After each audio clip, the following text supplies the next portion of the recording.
করবে ক্ষমতা চায় কাতরে জাতি তোদের চিনে গেছে জাতি তোদের চিনে গেছে পরের ধনে নজর তোর ঠিক ঠিক ঠিক চোরের দৃষ্টি চোরের বেলা মিলাইছিল মুর্শিদপুর ঠিক কিনা আমার মুরব্বীরা আমরা সবসময় নসিহত করে আর একটু আস্তে আর একটু আস্তে আর একটু আস্তে আর একটু নরম করে এই গরম করে বই আমার মোবাইল চুরি হয়ে গেছে ঠিক না ভাই নরম এই গরম করে তোমার করো আমার গরু ছাগল আমি রক্ষা করতাম পারি নাই আমার দরবার আমি রক্ষা করতে পারি নাই সাতলাম বাবার দরবার আমি রক্ষা করতাম পারি এই জন্য গরম দরকার আছে গরম দরকার আছে আবু বকর রাদিয়াল্লাহু তাআলা আনহুর মতো চরিত্র মুবারক দরকার আছে ওমর ফারুক আযম রাদিয়াল্লাহু তাআলা আনহুর মতো চরিত্র মুবারক দরকার আছে না নাই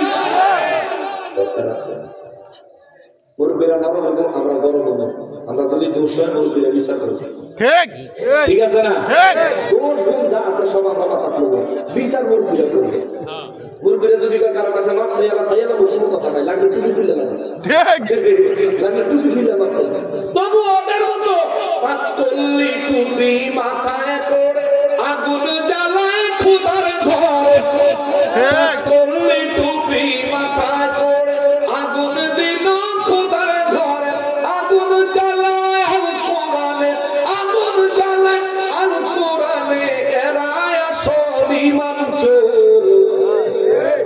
মসজিদ যাদের থেকে নিরাপত্তা বাইতুল মুকাররমে দেখছি টি20 টুর্নামেন্ট খেলছে জুতা দিয়ে ঠিক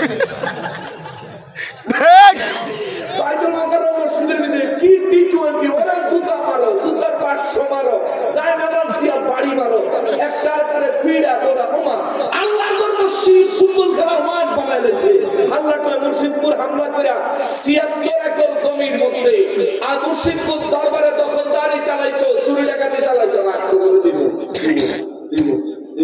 দিব আনতে আনতে টঙ্গির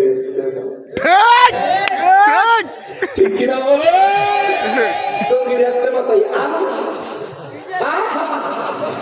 আমরা আর বিড়ন লাগে না আড়াই আমার কি মজা বিনা টিকিটে পয়সা উসুল টিকিটের পয়সা উসুল ফেসবুকের পয়সা উসুল এমবির পয়সা উসুল টেলিভিশন চ্যানেলের পয়সা উসুল কম্পিউটারের পয়সা উসুল আল্লাহ কয় আমার প্রতিশোধ মাত্র শুরু হয়েছে বরবাদ করে ছাড়বো ঠিক কিনা বলে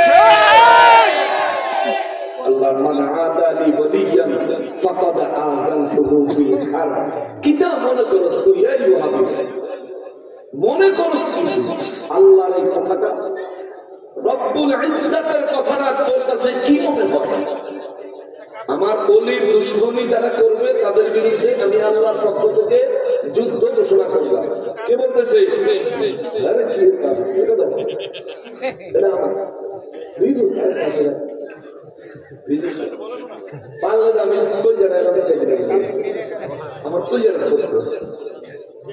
স্যার কাপড় দাও না না হ্যাঁ আচ্ছা থাক তাই তো ভাই ধরো আল্লাহ তাআলা বলেন মান আদালি ওয়ালিয়ান ফাকাদ আযানতুহু বিল হারব আমার ওলির সাথে দুশমনি আমি রব্বুল আলামিন তোর বিরুদ্ধে যুদ্ধ ঘোষণা করলাম আল্লাহ যুদ্ধের নমুনা কি আল্লাহ যুদ্ধের নমুনাটা কি এই থাকো শুনছে আমার দেবী হুজুর কি গায়ে পড়তেছে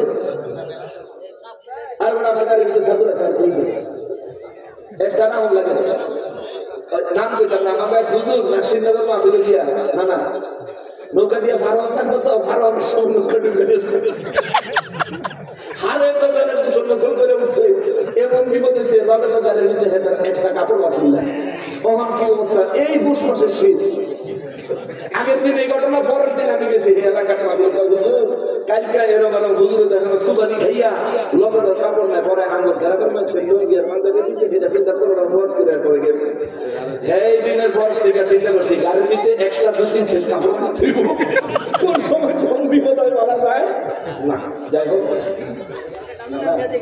এটা তো আল্লাহর বিষয় আছে আপনি যেন ভাবিয়া যাই আমি শেষ করি আমার দর্শক এগুলা বলে বাবা দোয়া করবেন বলি আল্লাহর ব্যাপারে সুন্নি উলামায়ে কেরামদের ব্যাপারে সজাগ থাকবেন। সুন্নি আলেমদের বিরুদ্ধে চক্রান্ত ষড়যন্ত্র চলতেছে, ঠিক কিনা বলেন? তাহেরি সাহেবরা মামলা দিচ্ছে, যে তাহেরি সাহেবরা মামলা দিচ্ছে, হয়তো বা দেখা গেছে একদিন নকশবন্দির মামলা দিব, একদিন দেখা যাবে আলাউদ্দিন জিহাদি সাহেবরা মামলা দিব, একদিন দেখা যাবে অলিউল্লাহ আশিকি হুজুরের মামলা দিব। এই মামলা সামলা ওরা দিতে পারে, আমরাও ওদেরকে দাঁত ভাঙা জবাব দিতে পারবো কি পারবো না?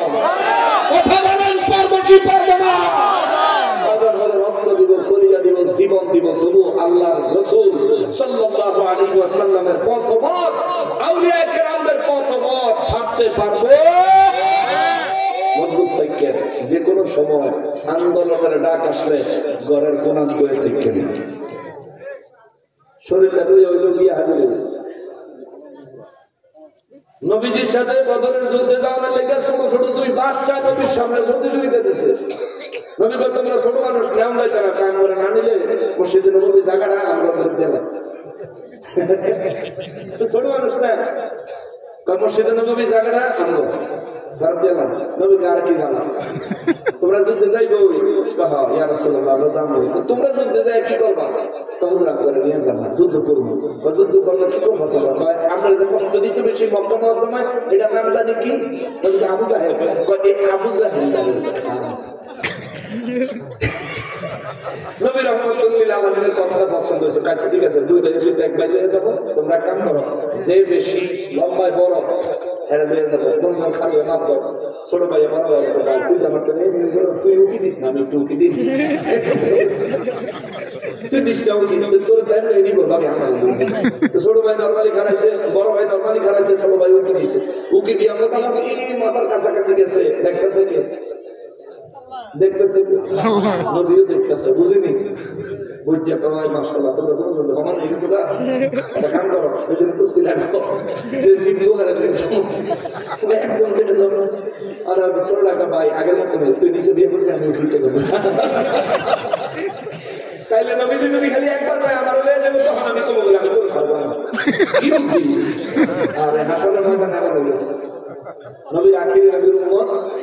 আল্লাহ যখন কোন রকমে এই টাইমটা খিলছে, যখন জান্নাত দিব, জান্নাতের ফয়সালাটা রায়টা পাওয়া মাত্র করে আল্লাহ আমি একলা যাইতাম না, আমার লগে আরো যারা আছে এবারে যাই মুখ করে মুখ করে মুখ করে মুখ করে মুখ করে মুখ করে দেয়, এবার না দিলে আমার যাই কি জান্নাত একলা দেখবি কাল আল্লাহ তাআলা। তো এই যে দুইটা বাচ্চার কথা বললাম, এই কারণে ছোট্ট বাচ্চা মানুষ দুনিয়াদারি কিছু বুঝে না, কিন্তু নবীর প্রেমের ক্ষেত্রে তারা প্রেমে নবীর প্রেমের দরিয়ার সাঁতার কাটনেওয়ালা ছোট্ট আশিকে রাসূল ছিলেন। সুবহানাল্লাহ। আর তারপরে আল্লাহ কি পুরস্কারটা দিছে, নিয়ত করছে আবু জাহেলের খাইবো, ঠিকই আবু জাহেলের খাইয়া দিছে। এইদিন আবু জাহেলের বারোটা ঠিকই বাজায় দিছে। আপনারাও দুর্বল বলে চিন্তা করবেন না, গরিব বলে চিন্তা করবেন না, শরীরে জোর আছে না নাই চিন্তা করবেন না, ওয়াহাবিদের ভিতরে থাকেন চিন্তা করবেন না। নবীর প্রেমের জন্য যদি মৃত্যুবরণ করতে হয়, এটা সৌভাগ্যের বিষয়, শাহাদাতের বিষয়। কথা বলেন ঠিক কিনা? এই তাওয়ান্না নিয়ে প্রস্তুত থাকতে হবে। আমাদের অধিকার যদি আইন আমাদেরকে বুঝায় না দেয়, আমরা নিজেদের অধিকার নিজেরাই বুঝা নিতে হবে, এবং আমরা বুঝে নিতে জানি। কিন্তু আইনের প্রতি শ্রদ্ধা আছে বিধায় আমরা এখনো আইনের দিকে তাকায় আছি। বিচার হোক, মুফতি গিয়াসউদ্দিন আত-তাহিরি ভাইকে সব ধরনের মামলা মোকদ্দমা থেকে নিঃশর্ত মুক্তি দেওয়া হোক, সমস্ত মামলাগুলো প্রত্যাহার করা হোক, সকল সুন্নি উলামায়ে কেরামদের বিরুদ্ধে সব ধরনের ষড়যন্ত্র চক্রান্ত সরকার রাষ্ট্রীয়ভাবে প্রশাসনিকভাবে বর্জন করুক, এবং যারা ষড়যন্ত্র করে তাদেরকে প্রতিহত করুক। এই আহ্বান রেখে আমি আল্লাহর কাছে ক্ষমা চেয়ে এখানে শেষ করছি। আল্লাহর কাছে দোয়া চেয়ে, আসসালামু আলাইকুম ওয়া রাহমাতুল্লাহি ওয়া বারাকাতুহু।